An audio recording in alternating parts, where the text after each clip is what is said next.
Mom, it's broken.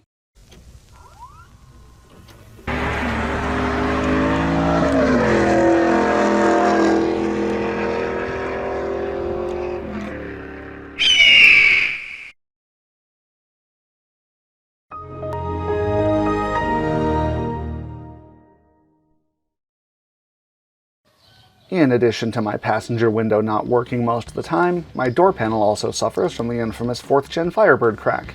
Since both of these require removal of the door panel to fix, I might as well take care of them both at the same time. I'll start by removing the screw securing the handle trim and pulling it off along with the lock handle. I can then remove the 3 screws securing the door handle, one in the door pocket, and don't forget about this little piece here, and the panel just lifts up and out of the way. With the door panel off, I can easily replace these window guides because the 2 on the other side were broken off and they came in a pack of 4, so why not? And now it's time to work on the panel itself. I already know I'll be wrapping it with vinyl, both to match the rest of my interior I've done so far and to hide my repair, so the whole thing has to come apart. I'll start by peeling off this foam padding, which is held on by hot glue so I can reuse it later. The cardboard backing is held on by plastic tabs that were literally pushed through holes and melted in place, and will have to be ground off one by one.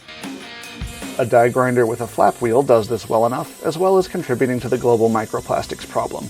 Maybe one day you'll have the honor of my door panel ending up in your tuna.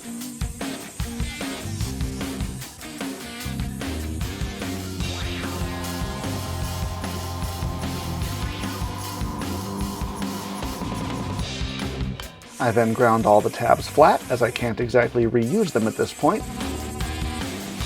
including those still holding the door pocket in place.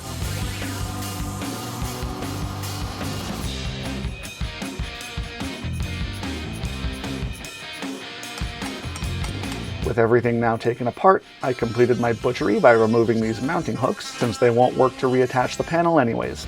The padding is so old and sun damaged that it just peels right off, leaving only the insulation residue, which I soon realized was just held on with hot glue and could be removed with a heat gun.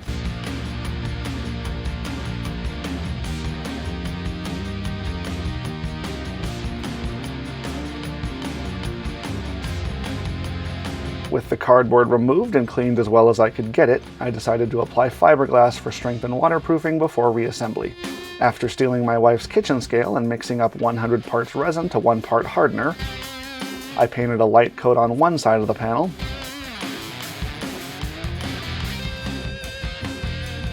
laid down a sheet of fiberglass matting, and coated with more resin until it was fully saturated. After letting it dry overnight, it had fully hardened, and I could cut off the excess, which works much better if you extend the resin past the edge a little bit, or else it just doesn't cut well.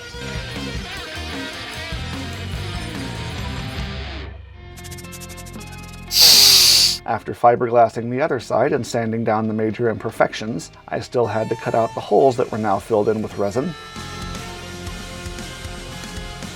And with that done, I could attach some 1/2-inch foam padding with hot glue.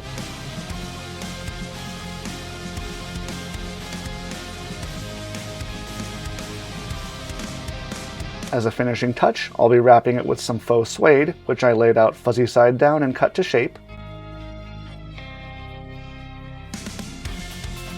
and secured the fabric with contact cement, as I've done a million times already on this project. Apply it to both pieces to be glued, let it dry for 5 minutes, and press them together.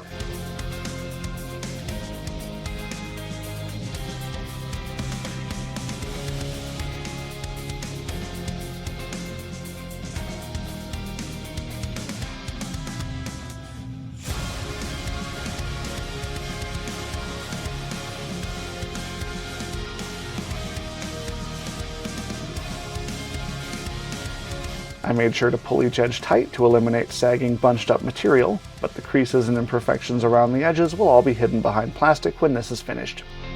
Speaking of plastic, it's time to set that aside for a bit and focus on the thing I'm actually doing all this to fix. The door panels crack because this metal strip right here is secured very tightly to the plastic with staples, and because metal and plastic expand and contract at different rates, it cracks the plastic over time at the weakest point. I'll start by removing each staple. It's a tedious and annoying process, but what worked for me was prying up one end, cutting it off, and removing the other half with a screwdriver and a pair of needle nose pliers. Then just do the same thing 20 more times. With the panel fully disassembled, I can thoroughly clean 30 years worth of dirt from the backside, as well as all the debris from grinding it apart.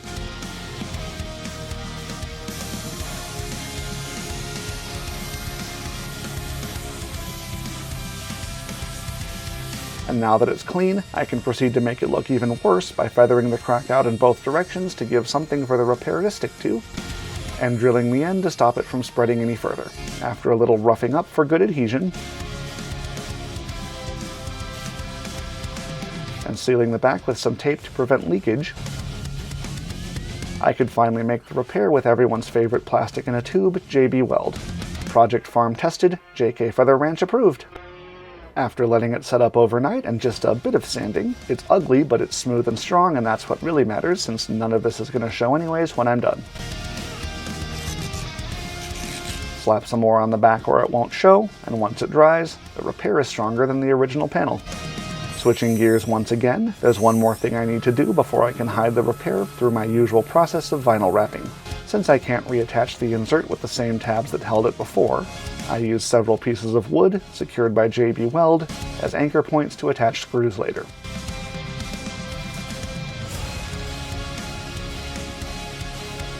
With the blocks in place and secure, I could finally start the process of wrapping the panel to hide my repair. To help with the cheap GM plasticky feel, I'm starting with a layer of neoprene rubber, also known as wetsuit material.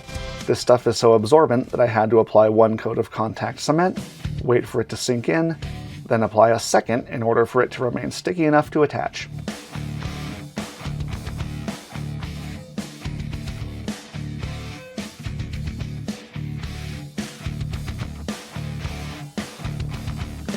As you might expect, going over this one small section at a time waiting for 2 coats of contact cement to dry does get quite tedious, with a lot of downtime in between, but that's what Oblivion Remastered is for, which also gives some indication of how long it's been between filming this and editing.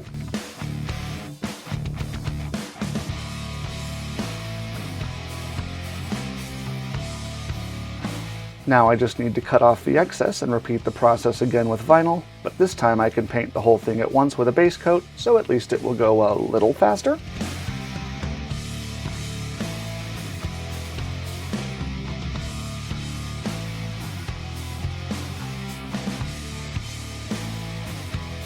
It did start to bunch up a little bit towards the end, which I think is largely unavoidable, but a little bit of heat and stretching took out most of it. And if it's not quite perfect, that just means it was done by a real person at home in their garage, someone who cares enough to put time into their work, instead of by the cold and robotic indifference of late-stage capitalism.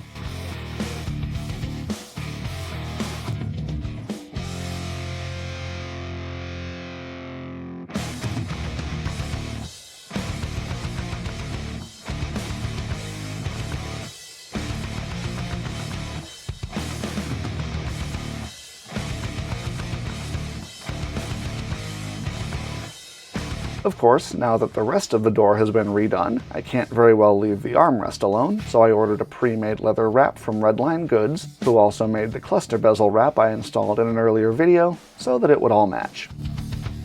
I started out by gluing down one of the seams so I'd have a fixed point to work out from to make sure everything more or less stayed aligned properly, and then just work section by section until it's all secured. Leather is much stiffer than vinyl and requires a lot more heat to become remotely stretchy and pliable, but the fact that this piece is pre-cut and sewn does quite a bit to help with that.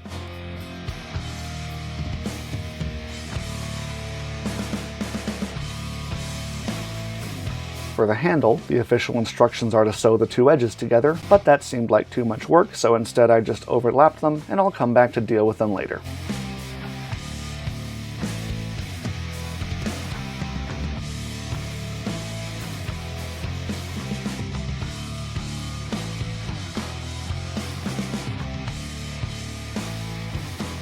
To actually deal with the joint between the two pieces, I very carefully cut them flush with each other, folded over the edges, removed any glue residue with rolled up electrical tape, sticky side out, taped off both sides of the gap, and smeared it with JB Weld to fill it in. This part faces inward and will never show, so this was my solution to not feeling like sewing it. And a year later, it's held up perfectly fine. And with all the pieces wrapped, I can finally start putting them back together. The larger round tabs are all hollow in the middle, making it very easy to use various sizes of self-tapping screws and washers to reattach them. I don't remember all the different sizes I used, but a number 10 by 1.5 inch worked perfectly for the armrest.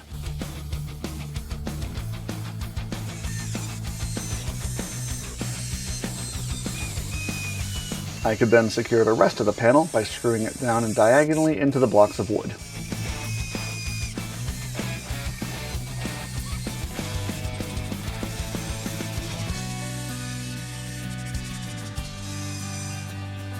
With the panel back together and the fiberglass giving it extra strength, I should be just about ready to put it back on the car, but apparently not before I fix a mistake caused by my own stupidity.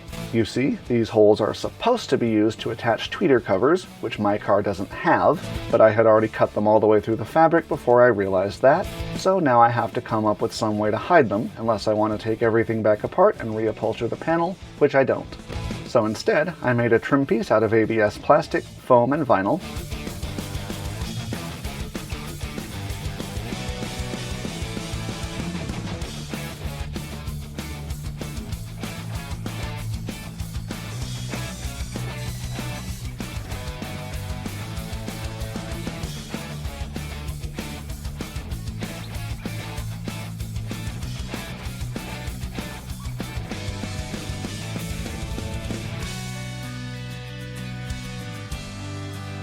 secured with threaded studs through the holes I accidentally cut that now have a purpose. Like I said, character, not mindless roboticism. I'll just reattach the speaker grill real quick. And there we have a finished door panel. Almost ready to go back on the car, but there's still one more thing I need to do. Where this strip was previously secured with staples, I will now secure it with zip ties, which have enough give in them to let both pieces expand and contract independently, preventing any further cracks. Before I'm ready to put the door back together, though, I need to fix the whole slow window thing that caused me to take it apart in the first place. I'll start by replacing the motor, which the proper way to do it is to pull out the entire regulator, and since I already see 2 bolts and a ground-off rivet, someone's already been here and done that in the past. However, with a willingness to drill a few holes, that entire pain in the ass can be avoided. After shoving something in the gap to stop the glass from falling and removing the speaker, I can access the 3 screws securing the motor to the regulator, which then drops out the bottom. The new one, which is a dormant unit that's supposedly better than OEM, installs the same way and comes with its own screws and nuts, just in case you still had rivets that needed to be drilled out.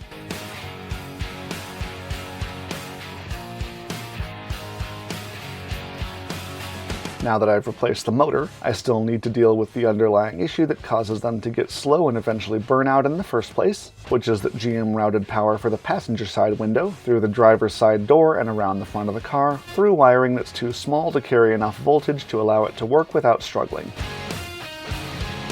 The solution is this relay kit from Autotrix, which turns the existing wiring into a signal, but pulls power directly from the battery through this grommet I exposed behind the computer, which conveniently already has a hole rubbed in it.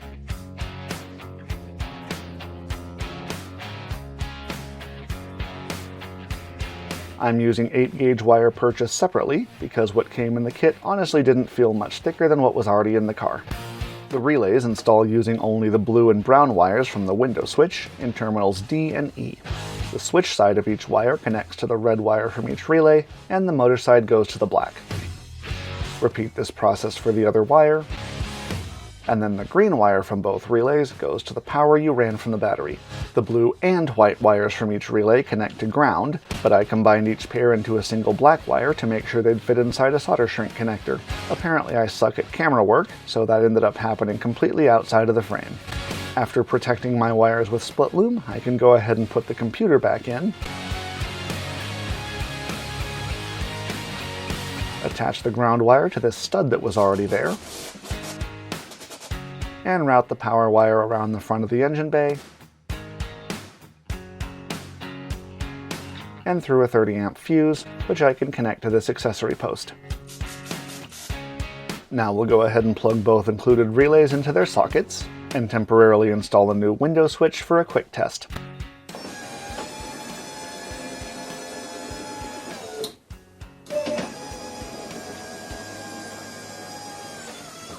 That is so much better than before, where without the engine on it would barely even go back up. Just like I did on the other side, I'll lay down some new butyl rubber so the plastic actually sticks back down. And since the door panel no longer goes back on with its own clips, I'll commit an act of heresy by screwing it directly to the door. The relays can be unceremoniously shoved into the armrest where they'll never be seen again. And we'll use a nut to take up the space behind each of these screws, since the panel now sits a little further forward than it did before. The switches do still fit with the relays under there, but first I have a new switch plate, which only came in black and needs to be painted along with the handle trim to match my updated interior. After masking off the padding in the lock channel, along with the tiny lens for the interior light, I sprayed them both with some adhesion promoter to, well, promote adhesion, and used the same Duplicolor vinyl and plastic paint I used on the dash. The new switches, which came from Rock Auto and were surprisingly inexpensive, just clip in from the back. The cutout for the door handle in this trim piece needs to be adjusted slightly, since the location it's going back into isn't quite the same. And while I still have access, let's replace this light bulb by smashing the glass into a vacuum and pulling it out by the filament, because that's somehow the easiest way to do this. Once I've confirmed the new size 74 LED works, it's just a matter of putting everything back together.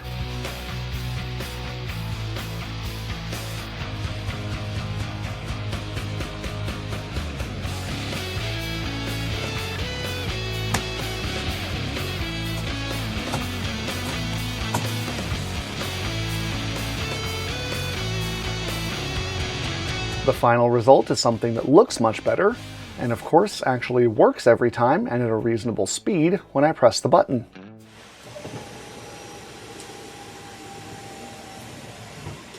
Thanks for watching!